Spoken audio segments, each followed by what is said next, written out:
Chapter 4. John Lee Fellows had started life as a ward of the state of Pennsylvania.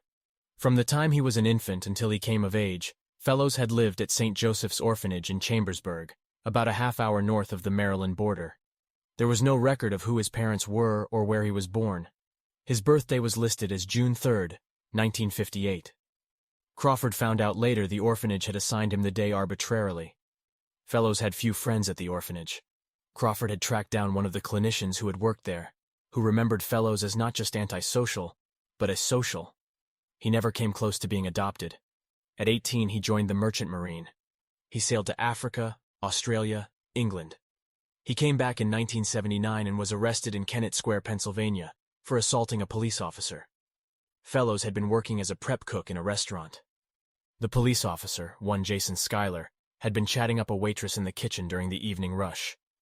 Fellows had objected. Words were exchanged. Punches were thrown. The cops were officially called in, and 2 months later, there was Fellows in Westchester Penitentiary, doing 5 years. He had problems with his cellmates. The first two, career criminals, were Barry Dunning and a Native American called Mountain Bear, a.k.a. George Toomey. Both ended up in the infirmary. Dunning never made it out. Toomey and Fellows must have made up. When Fellows got out in 1986, he moved in with Toomey, in a house in North Philadelphia. Fellows stayed there for 2 years, then disappeared from sight. Until Charisse Graham and Joan Kerman, and Dominic Politti. Crawford leaned in closer to the girl. Without seeing her face, it was hard to guess her age. Older than 15, younger than 30, was about the only thing he could say for sure. Her skin was smooth and unlined, except for a black and blue mark on her right upper arm, about where Fellows would have had to hold her to get that hand off. Crawford walked around the coffin, studying the corpse. Her skin was remarkably clean. He thought that maybe Fellows had washed her off before he put her in the coffin. "How'd she die?" Green asked. "My guess is, she bled out after he cut her. But that's for your ME to figure out for sure." Fellows hadn't bothered to clean or cauterize the wound on her wrist. Crawford looked at that wound now, at the rough tissue at the edges of it, and realized something. She was frozen. "What?" asked Green. "After he killed her, he froze the body." "Why would he do that?" "Makes the time of death a lot harder to establish, for one thing," Hart offered. Crawford nodded. The deputy was right. But somehow Crawford doubted Fellows' reasoning had been all that straightforward. "Let's see what she looks like," he said to Hart. "Yes?" The deputy nodded. "Yeah, let's get that bag off." The bag around the girl's head was cinched tight with a drawstring. "I need scissors," Crawford said. "How about this?" Green handed him a Swiss Army knife. "That'll do." Crawford held the bag away from the girl's head with one hand and cut the string with the other. The bag slipped off, and he was looking at the girl's face. His earlier guesstimate had been right. She had been in her early 20s, maybe even late teens, still with a little baby fat in her cheeks. She had long black hair that had been piled up on top of her head, and wide, unseeing brown eyes. Jagged scars were carved into her forehead. "Anyone recognize her?" he asked. One by one, the deputies answered no. Green moved around to the opposite side of the coffin. He pointed to the scars. "What are those?" "Fellows' calling card." "He did this to the others?" "That's right." Hart looked up. "That wasn't in the report." "No," Crawford said. "It wasn't." Hart was talking about the report the task force had sent out, a 5-page briefing on Fellows that had gone to every sheriff's department in the state, to every state police agency in the country, to the FBI in Washington. By and large, Crawford had written it. He'd left out the scars on purpose, habit, carried over from working homicide. You always left out something, Politti had taught him. Some little detail that could help identify the murderer, weed out the crank calls, the false confessions from the legitimate leads. The report hadn't gotten out to the press so far, but with so many copies floating around, it was only a matter of time. "You got pictures of the others?" Hart asked. "Yeah. Hold on." Crawford had brought his briefcase downstairs. He opened it now and brought out a folder. Markowski, one of the other detectives on the task force, had labeled it Vic's Pics. Markowski had a sense of humor. The deputies were gathered around a folding metal table on the other side of the room. Crawford spread out 6 black and white pictures in front of them. Corinne Snow, Jennifer Kelly, He pointed to the first two pictures. He did snow first, sometime in late October, but Kelly was the first one we found, on November 1st. Jordan's Creek, Green said. That's right. Crawford pointed to the next two pictures. Rosemary Wilton, Chantal Brown, April 14th and 25th. And then the last two. Dion Gray, Marjorie Bruner, June 18th and 29th. All the photos were headshots, close-ups. The bodies were in various stages of decomposition. Each woman had the same type of scars carved into her forehead, in different patterns. What the hell? Hart said. It wasn't a question. Callahan peered over Hart's shoulder and said, Looks like some kind of writing, maybe. Green nodded his agreement. That's what we thought too, Crawford said. We brought in a linguistics expert. Guy couldn't make heads or tails of the marks. Suggested they probably didn't mean anything to anybody but Fellows. Hope you didn't have to pay him, Hart said. Crawford snorted. Shit, we had to take him out to dinner. The things people do for a living. Hart yawned.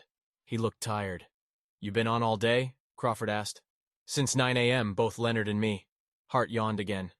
Damn, and we're back on at 9 tomorrow. Crawford looked at his watch. It was almost 1. Why don't you go home, get some rest? Deputy Green and I can take it from here.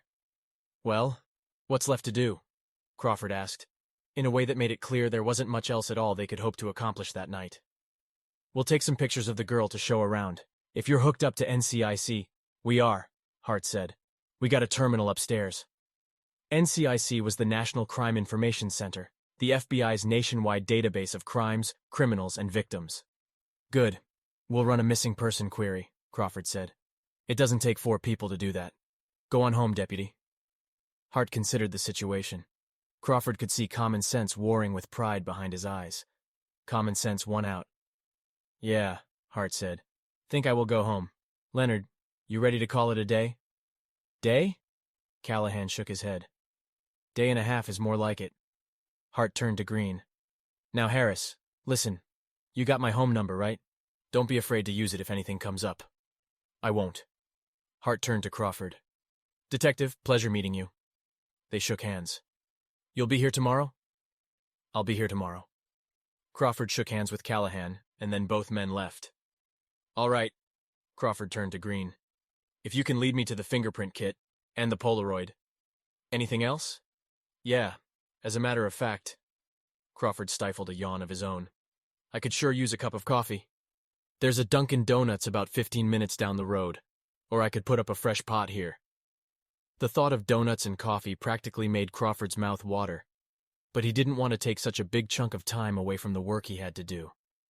If you don't mind making it, I think that'd be best. We got a lot to do. It's no problem. Good. Crawford looked at the dead girl again. Then I'll get started here. For such a small department, the Burkittsville Sheriff's Office was well equipped. They had 6 different fingerprinting powders. Crawford chose bichromatic, so he could use a single powder on all the surfaces he had to dust. He started with the inside of the coffin, the cushions, and the lid. While he was brushing on the powder, Green came in with the coffee. Go on and set it down, Crawford said. I'll be done in a second. It took him more like 10 minutes. Green was snapping pictures the whole time. Finally, Crawford stepped back from the coffin. Nothing. No prints. He hadn't really expected any. At this point, the odds of Fellows slipping up and leaving behind any usable evidence were slim and none. He took a sip of the coffee. Good stuff. There's more if you want it. Just might. Crawford set the cup down.